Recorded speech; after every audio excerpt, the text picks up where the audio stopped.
नमस्कार। कैसे हैं आप? ज्योग्राफी के हमारे एक शिक्षक हुआ करते थे। वो अक्सर बच्चों से पूछ लिया करते थे कि तुम्हारा सबसे अच्छा दोस्त कौन है। खुद को बेहतर साबित करने के लिए कई बच्चे अक्सर कहते थे कि पूरा क्लास उसका दोस्त है, हर कोई उसका दोस्त है। तो वो बहुत अपमानित करते हुए कहते थे, इसका मतलब है कि कोई तुम्हारा दोस्त नहीं है, तुम किसी के दोस्त नहीं हो। विपदा में फंसे फ्रांस के लिए आज मेरे उस शिक्षक द्वारा दी गई वो सीख सार्थक नजर आ रही है। जब पूरा मुस्लिम देश फ्रांस के खिलाफ खड़ा हुआ है, यह दिखाने के लिए कि उसका बाइकाट कर रहा है, जब फ्रांस के प्रधानमंत्री की तस्वीर राक्षस की तरह, हैवान की तरह कार्टून बना करके दिखाए जा रहे हैं और लगातार धमकी दी जा रही है कि पूरा दुनिया फ्रांस के खिलाफ हो जाएगा।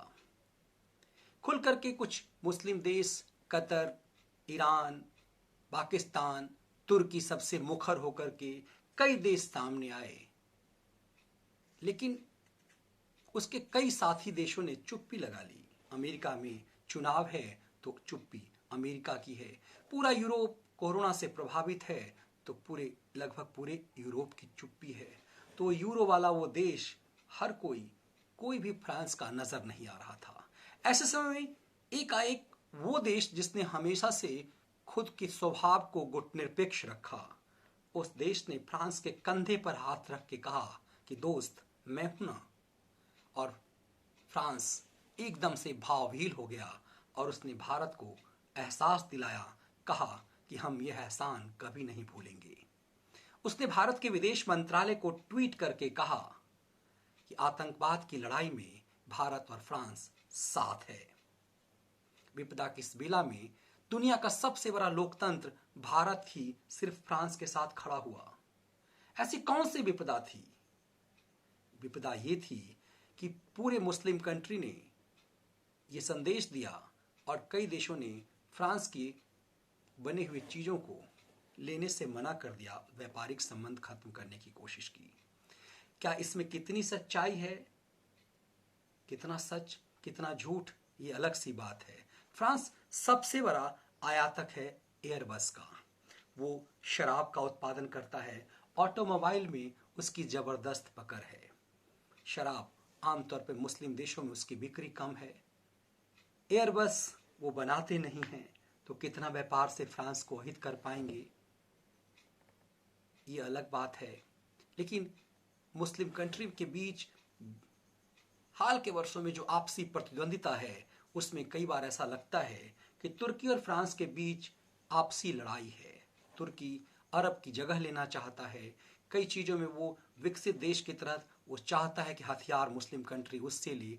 और ऐसे बीच में उस मुस्लिम कंट्री देशों के बीच में पाकिस्तान एकमात्र देश है जो परमाणु संपन्न है। तो कई लोग उसे उकसा रहे हैं कि पाकिस्तान के पास परमाणु बम है ना, हम फ्रांस पर अटैक कर देंगे। ये तमाम इन भ्रमों के बीच सवाल यह है कि विपदा किस बेला में आखिर फ्रांस के साथ भारत क्यों खड़ा हुआ है। भारत ने वो दोस्ती क्यों कैसे निभाई जिसकी अपेक्षा फ्रांस को अपने पड़ोसी देश, ताकतवर देशों से थी, लेकिन उन ताकतवर देशों ने विपदा की इस बेला में उसे साथ ना दिया। दरअसल भारत जानता है कि उसके संस्कार में यह है कि वह एहसान फरामोश नहीं हो सकता। जिसने कभी भारत के साथ कंधे से कंधे मिलाया, जिसने विपदा में भारत का साथ दिया, भारत उसे कैसे इग्नोर कर सकता है।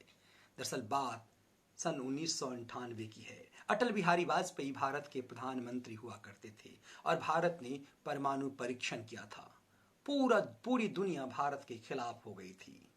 अमेरिका ने भारत को कई मामलों में बाइकाट कर दिया था। अमेरिका के तमाम पिछलग्गू देशों ने अमेरिका के साथ खड़े होकर होने का संदेश देकर भारत का विरोध किया था। तब फ्रांस ही एक ऐसा देश था जिसने कहा था कि भारत एक शक्तिशाली देश है और जैसे जगह पे है उसे आत्मरक्षा के लिए परमाणु बम बनाने की जरूरत थी। वो एक ऐसी बेला थी जब पूरी दुनिया से, पूरी शक्तिशाली देशों की तरफ से भारत नजरअंदाज किया जा रहा था, भारत खारिज किया जा रहा था। फ्रांस ने भारत के कंधे पर हाथ रखते कहा था कि दोस्त मैं हूं ना। उसी फ्रांस ने भारत को 1999 में जब करगिल युद्ध हुआ, उस समय जो हमने मिराज का इस्तेमाल किया, वो मिराज दरअसल फ्रांस का ही दिया हुआ था। और आज जिस पर लगातार भारत की संसद में सुप्रीम कोर्ट तक एक मुद्दा गया, वो राफेल विमान भी फ्रांस का ही है। तो भारत एक ऐसा देश जिसके संस्कारों में है कि वो धोखा नहीं दे सकता है। ऐसे समय में जब फ्रांस को सबसे ज्यादा जरूरत थी दोस्त की, एक ईमानदार दोस्त की, एक मजबूत दोस्त की, वैसे समय में दुनिया का सबसे बड़ा लोकतंत्र, तेजी से उभरता अर्थव्यवस्था, शक्ति संपन्न होता एक देश, उसने फ्रांस के कंधे पर हाथ रखकर कहा कि दोस्त मैं हूं ना। ये वो वक्त है जब भारत को, दुनिया को यह भी संदेश देना है कि जिस इस्लाम के नाम पर तुम पींगे गढ़ते हो, तुम्हें चीन के बारे में पता करना चाहिए।